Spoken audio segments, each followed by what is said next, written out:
Bismillah, sebelum kajian dimulai, mari kita perhatikan adab dalam majelis ilmu. Meskipun melalui layar.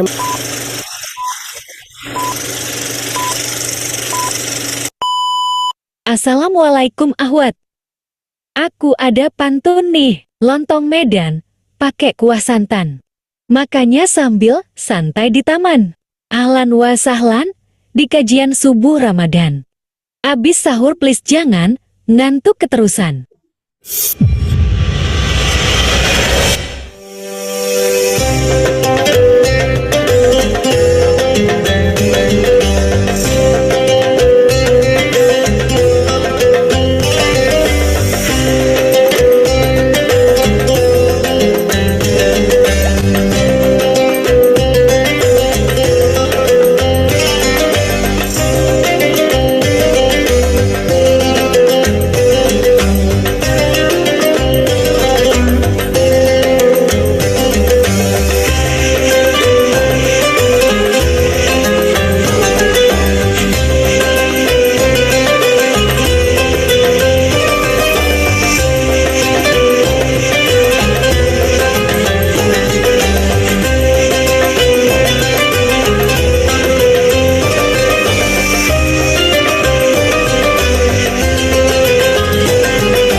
Assalamualaikum warahmatullahi wabarakatuh.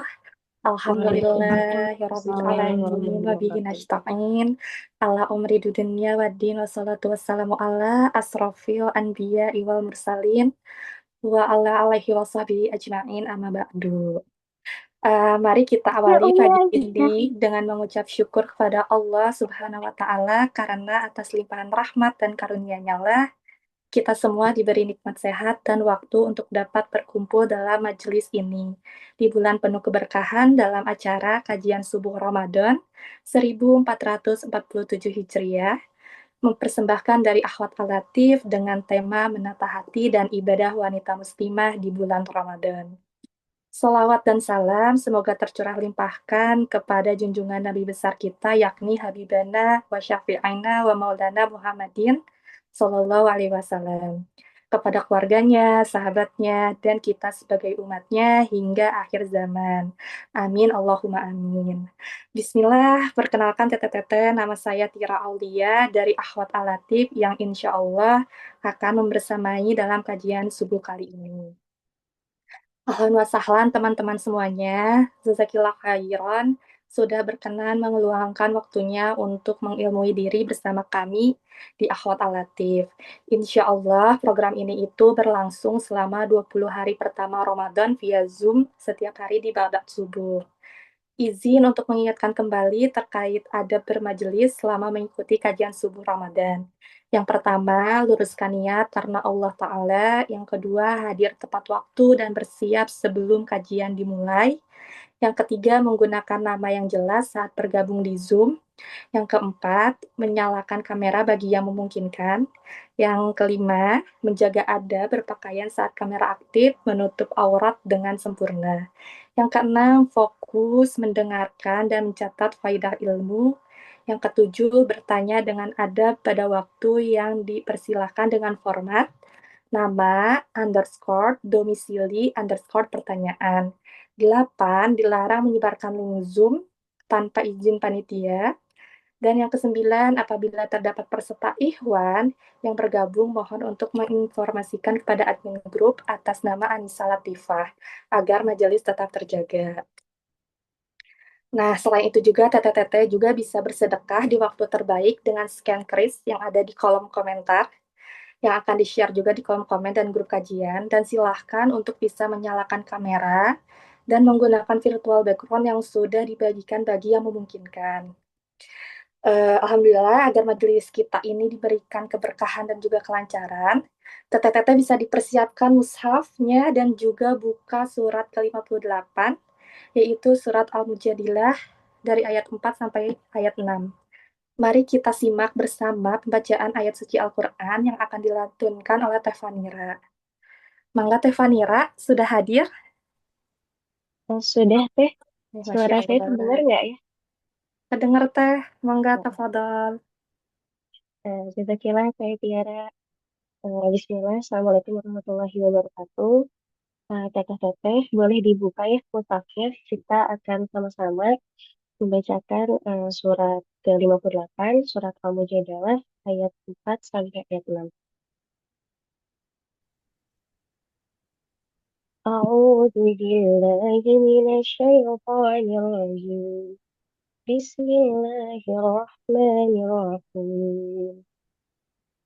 فمن لم يجد فصيام شهرين متتابعين من قبل أن يتماسا، فمن لم يستطع فإطعام 60 مسكينا، ذلك لتؤمنوا بالله ورسوله، وتلك حدود الله، وللكافرين عذاب أليم.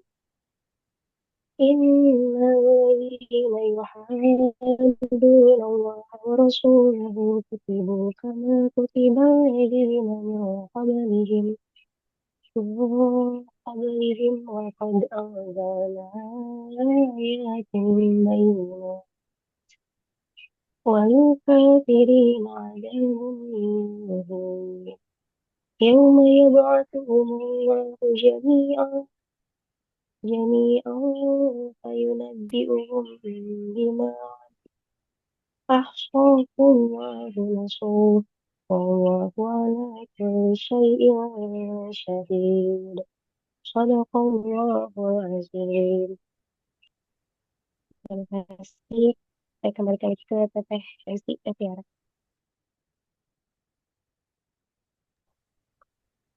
Alhamdulillah ya, jazakillah khair kepada Teh Fanira yang telah membacakan ayat suci Al-Quran. Alhamdulillah, maha benar Allah dengan segala firman-Nya. Semoga keberkahannya terus mengalir untuk yang membacanya. Begitu juga dengan kami yang mendengarkannya juga. Amin, amin, Allahumma amin. Nah, selanjutnya, teteh-teteh, karena kan sebaik-baiknya ilmu itu yaitu dipahami, diamalkan, dan juga disampaikan kembali. Teteh-teteh juga bisa mencatat, resume, dan disebarluaskan kebermanfaatnya dengan tag Instagram kami di @ahwatalatif. Bismillah ya, semoga Allah meridhoi perjalanan ilmu kita ini. Amin, amin ya rabbal alamin. Baik, teteh-teteh, silahkan untuk bisa duduk dengan posisi ternyamannya agar bisa menerima.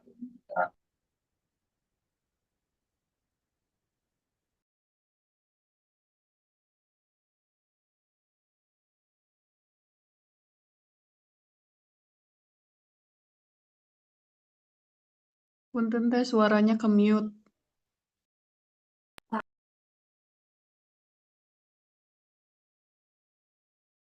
Masih ke mute teh, Afwan. Oke. Alhamdulillah ya Teh, kita ulangi kembali ya. Alhamdulillah tadi pembacaan tilawah sudah dibacakan oleh Teh Fanira, jazakumullah khairan.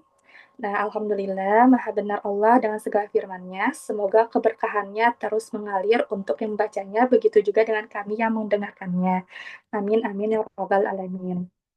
Nah, untuk teteh-teteh, sebaik-baiknya ilmu itu yaitu dipahami, diamalkan, dan disampaikan kembali.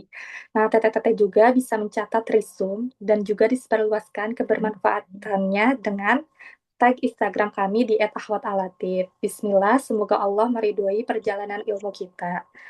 Nah, baik-baik ya teteh-teteh, silakan untuk bisa duduk dengan posisi ternyaman agar bisa menerima materi dengan fokus. Kemudian untuk sesi tanya jawab, insya Allah di hari Sabtu, di setiap hari Sabtunya Umi akan lebih banyak memberikan sesi tanya jawab. Jadi silakan untuk teteh-teteh semua untuk bisa drop terlebih dahulu pertanyaannya di kolom komentar.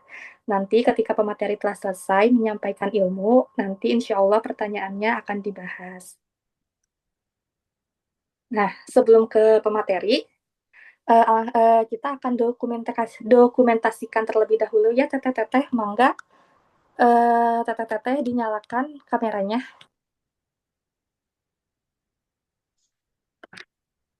Oke. Baik ya, kita akan dokumentasikan kajian hari ini ya teteh-teteh. Izin kita foto bareng dengan pemateri. Media udah siap? Udah ya? Oke. Slide pertama. 1, 2, 3. Oke, baik. Slide kedua. 1, 2, 3.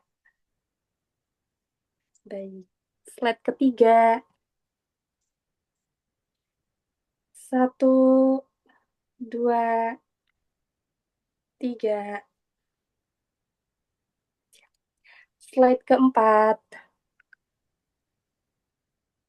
1, 2, 3. Dan yang terakhir, slide kelima. 1, 2, 3. Alhamdulillah. Hari ini insya Allah kita akan membahas terkait puasa menahan diri lahir batin yang akan disampaikan oleh gurunda kita yakni Umi Aisyah. Umi Aisyah ini merupakan asatidzah dan pembina akhwat alatif. Beliau juga sering menjadi pemateri liko halaqah lain yang ada di Bandung. Sekaligus juga beliau pengajar bahasa Arab. Nah, baik teteh-teteh, mari kita awali dengan membaca doa belajar. Bismillahirrahmanirrahim. Allahumma inni as'aluka ilman nafi'an, wa rizqan thayyiban, wa amalan mutaqabbala. Rabbi zidni ilman, warzuqni fahman, birahmatika ya arhamar rahimin. Baik, mari kita simak bersama materi kajian subuh hari ini kepada Umi Aisyah. Tafadhol.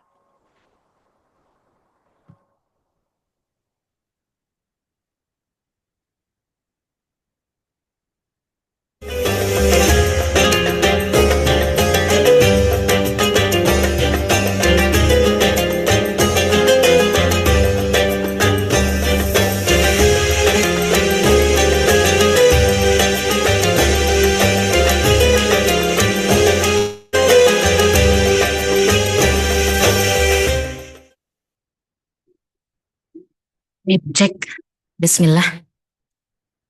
Suara saya terdengar jelas? Terdengar Umi. Oke, taib. Taib, Bismillahirrahmanirrahim. Assalamualaikum warahmatullahi wabarakatuh. Waalaikumsalam warahmatullahi wabarakatuh. Alhamdulillah, hamdan kathiran tayyiban mubarakan fih, kama yuhibbu rabbuna wa yardah.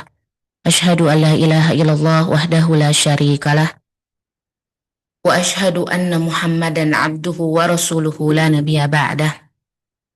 Allahumma salli wa sallim wa barik wa an'im ala sayyidina wa habibana wa qudwatuna Muhammad sallallahu alaihi wasallam wa ala alihi wa ashabihi wa man tabi'ahum bi ihsanin ila yaumil qiyamah. Subhanaka la ilma lana illa ma 'allamtana innaka antal alimul hakim. Wa tub alaina innaka antat tawwabur rahim. Amma ba'd. Kaifa halukun akhwat? La'allakum bi khair. Baik, alhamdulillah, masya Allah, tentu atas nikmat dari Allah ya. Sampai detik ini kita masih diberikan banyak sekali nikmat ya, dan nikmat yang hari ini masih bisa kita rasakan adalah bagaimana Allah Subhanahu wa Ta'ala masih memberikan kita bagaimana kita nikmat sahur ya. Hari ini insya Allah mudah-mudahan Allah mudahkan segala proses yang akan kita lewati satu hari ini, dan mudah-mudahan hari ini ketika kita memulai pagi hari ini dengan ilmu. Mudah-mudahan keberkahan Allah Subhanahu wa Ta'ala selalu menyertai kita semua. Baik, hari ini kita akan bahas tema materi kajian kita dengan judul puasa lahir batin. Ya, puasa menahan diri lahir dan batin. Ketika ngomongin masalah puasa ya, saya lebih seneng ketika kita ngomongin pakai bahasa. Karena kalau kita ngomongin masalah puasa, kita akan nemu bahwa dalam Al-Quran ada di dalam surah Al-Baqarah ya. Di ayat berapa tuh? Ayat 183 ya, akhwat. Kata puasa dari soma, ya sumu, sauman ya, atau kadang kita akan lihat kalau di surah Al-Baqarah 183 kita akan melihat bahwa Allah Subhanahu wa Ta'ala menyebutkan di dalam ayat ini dengan kata siam. Nah, pemilihan Allah ya, pemilihan kata di surah Al-Baqarah ini bukan tanpa makna ya. Kita mau mentadaburi ayat ini karena makna saum dengan makna siam itu berbeda. Kalau antum lihat di surah Maryam ayat 26 ya, atau bisa lihat dalam surah Maryam ayat 26 itu ada kata saum di situ, akhwat, ada kata saum yang itu berarti apa? Allah Subhanahu wa Ta'ala pun ya menggunakan kata saum di dalam Al-Quran. Tapi di surah Maryam ayat 26 ini ketika Allah menyebutkan kata saum, menceritakan Maryam ketika itu ya, kondisi Maryam ketika itu yang memang kondisinya Maryam ketika itu apa ya, gak puasa, gak bicara gitu lah. Kalau kita sebut gitu ya, puasanya itu cuman karena gak bicara. Jadi kan Maryam setelah melahirkan ya diminta untuk kembali membawa bayi. Itu kan pasti kondisinya tuh nggak mungkin diam aja gitu, pasti nanti gitu kan. Maka Maryam diperintahkan untuk jawab aja nanti kalau udah ketemu atau udah datang ke kampung, ke tempat kamu, ya aku lagi puasa. Yang puasa di sini itu cuma dia nggak nggak aja. Jadi ya udah, Maryam ditanya apapun dia nggak akan jawab. Ya itu berarti kata saum itu meninggalkan salah satu atau hanya sekedar tadi nggak ngomong. Tapi kata siam di dalam surah Al-Baqarah ayat 183 yang kita tahu bahwa ini adalah dalil kewajiban puasa Ramadan. Di sini aspek siam ya, itu siam itu berpuasa dari semua aspek, akhwat. Ya, dari semua aspek. Jadi di dalam surah Al-Baqarah ayat 183 ketika Allah Subhanahu wa Ta'ala mewajibkan kepada kita untuk berpuasa di bulan Ramadan, Allah memilih kata siam ya untuk ayat puasa. Dan juga demikian Rasulullah SAW juga dalam banyak hadis ketika membicarakan tentang masalah Ramadan, masalah puasa di bulan Ramadan, ya Rasul pun memilih kata siam ya.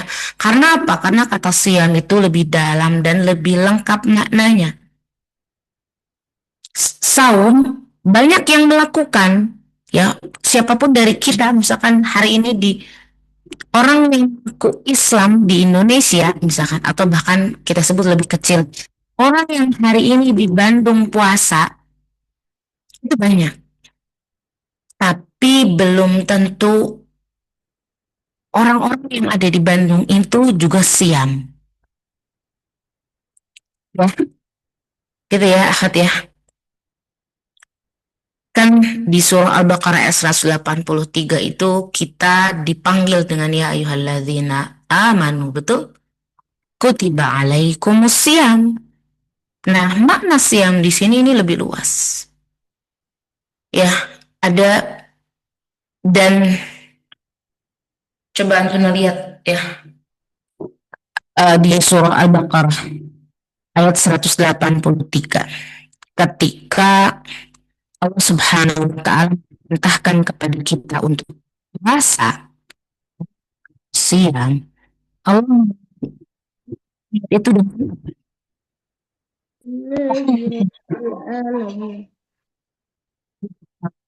bertakwa. Di sini ada gelar takwa. Karena apa? Gelar takwa yang akan kita dapat dari puasa kita itu jalan keluar dari semua masalah. Bukankah di dalam surah At-Talaq ayat 2 ketika Allah menyebutkan apa coba? Orang yang bertakwa itu bakal dapat apa? Bakal dicukupi kebutuhannya. Di At-Talaq ayat 3 dapat apa? Bakal tenang jiwanya. Dia nggak akan khawatir, dia nggak akan sedih. Ya, jadi gelar takwa ini bisa kita dapat ketika kita melakukan siam. Jadi apa? Lahir dan batin. Bukan hanya satu aspek, tapi banyak ya. Semua aspek disebut, semua aspek harus ditahan, harus puasa. Karena ini adalah proses yang harus kita lewati.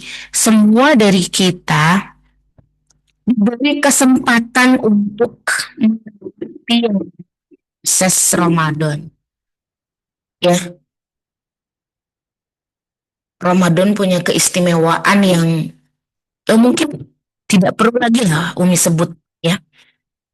Tapi gelar takwa ini adalah gelar tertinggi yang dapat diraih manusia sebagai hamba Allah.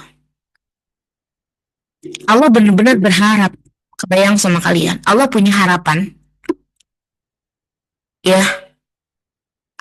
Allah punya harapan atau Allah berharap siapapun dari kita ketika menjalani yang namanya siam akan bertakwa. Makanya semua ayat di dalam Al-Quran, semua ayat di dalam surah Al-Baqarah ayat 183 sampai 187 yang membicarakan tentang puasa itu diakhiri dengan la'alla.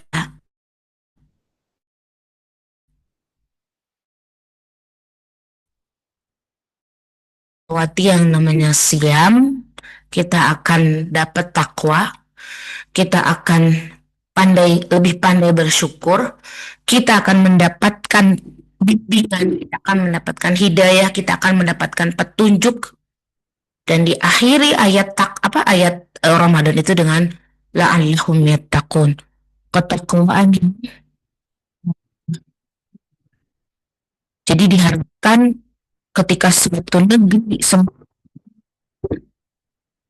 satu Indonesia yang umat Islam berpuasa semua, harapannya dengan puasa itu, dengan menjalani Ramadan itu semua bertakwa. Kebayang sama kalian kalau kalian berada di tempat yang semua orang bertakwa kepada Allah.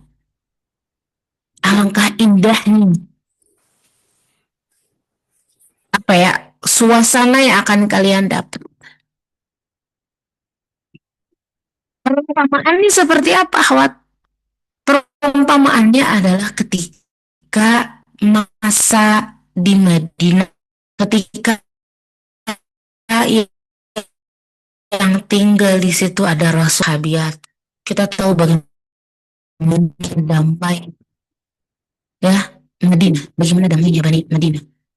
Bahkan kita tahu bagaimana Madinah ya, kota kecil, bukan kota lah ya, mungkin kita sebut kampung kecil yang bahkan tidak dilirik oleh dua kekuasaan besar ketika itu, Romawi dan Persia, nggak pernah ngelirik Madinah. Makkah Madinah itu nggak pernah dilirik sama mereka berdua, tapi mampu mengalahkan mereka. Dahsyat kata takwa, yang itu harapan kita. Karena apa? Itu berarti Allah menginginkan kita benar-benar ya. Hari ini melihat ada orang yang terkunci dari makanan, tapi membiarkan lisannya atau bahkan jempolnya memakan daging saudaranya sendiri melalui gibah, melalui komentar pedas misalnya di Instagram kah, ya, atau gibah di grup WhatsApp kah, ya, atau apapun itu. Karena kita tahu dalam surah Qaf ayat 18, Allah Subhanahu wa taala bersabda, tidak ada suatu kata pun yang terucap melainkan ada di sisinya malaikat pengawas yang selalu siap mencatat. Akhwati fillah, Masya Allah, dari ayat ini kita gerak-gerik kita diawasi. Seperti kita diawasi oleh CCTV. Dan akan ada apa? Akan ada rekaman dari setiap aktivitas kita, aktivitas badan kita, lisan kita, bahkan setiap apa yang bergetar di hati kita, itu akan tertulis, akan terekam. Jadi Ramadan ini, kita mengharapkan lahir batin kita terdidik dari Ramadan ini, dididik oleh Ramadan ini. Supaya apa? Supaya lahir batin kita selalu on the track. Akan ada jejak digital yang akan dibuka nanti di padang mahsyar. Akan ada jejak digital yang akan dibuka nanti di akhirat. Kita nggak kepengen hadis yang disebutkan oleh Rasulullah itu terjadi kepada kita. Kita nggak kepengen kita terjebak dalam ritual tanpa makna. Ketika Rasulullah SAW bersabda, barang siapa yang tidak meninggalkan perkataan dusta atau malah mengamalkannya, maka Allah tidak butuh rasa lapar dan haus yang ia tahan.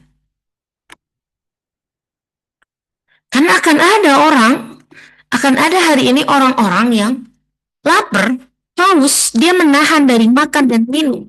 Tapi dia tidak menahan tangannya, dia tidak menahan lisannya, dia tidak menahan anggota badannya, bahkan dia tidak menahan hatinya. Allah nggak butuh kita lapar, butuh kita sekedar lapar. Tapi Allah juga ingin kita menahan diri kita dari menyakiti orang lain, ya, menyakiti diri kita sendiri. Jadi siam ini satu paket, bukan hanya menahan perut, tapi lisan kita, mata kita, tangan kita. Ya, ditahan semuanya, dididik semuanya. Rasulullah SAW, teladan kita. Kita harus ngambil teladan Rasul dalam mengontrol emosi. Bahkan ketika Rasul dihina. Oke, kita bahas kisahnya satu-satu.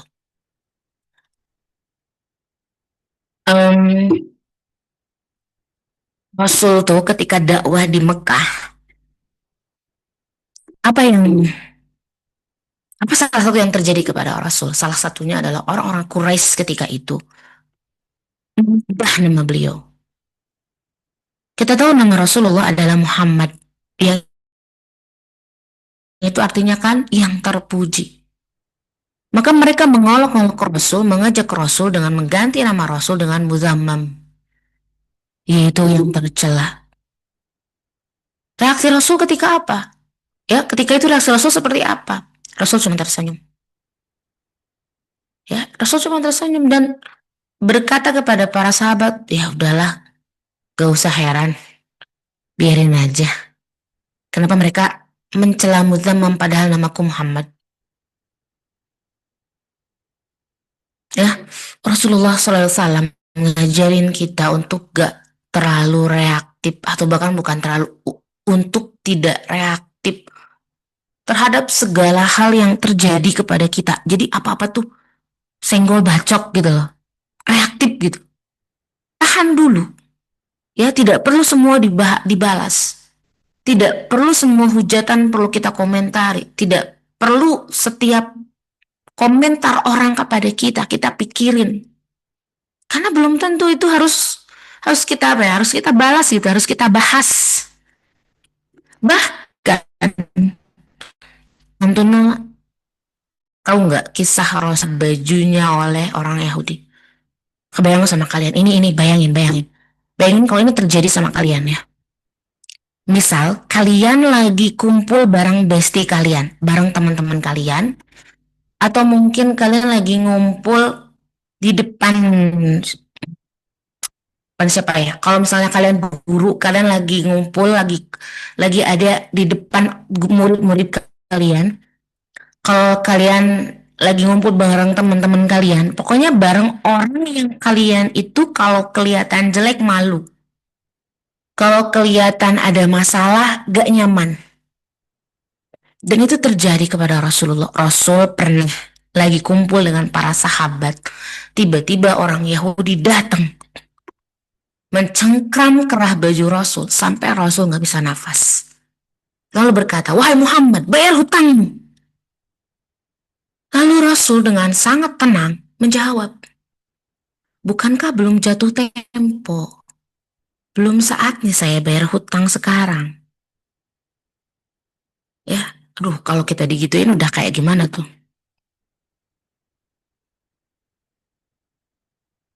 Orang Yahudi tuh gak mau tahu, pokoknya bayar sekarang. Ya. Itu Umar bin Khattab yang ada ketika itu udah mengeluarkan pedangnya dari sarungnya. "Ya Rasulullah, izinkan aku tebas orang Yahudi ini."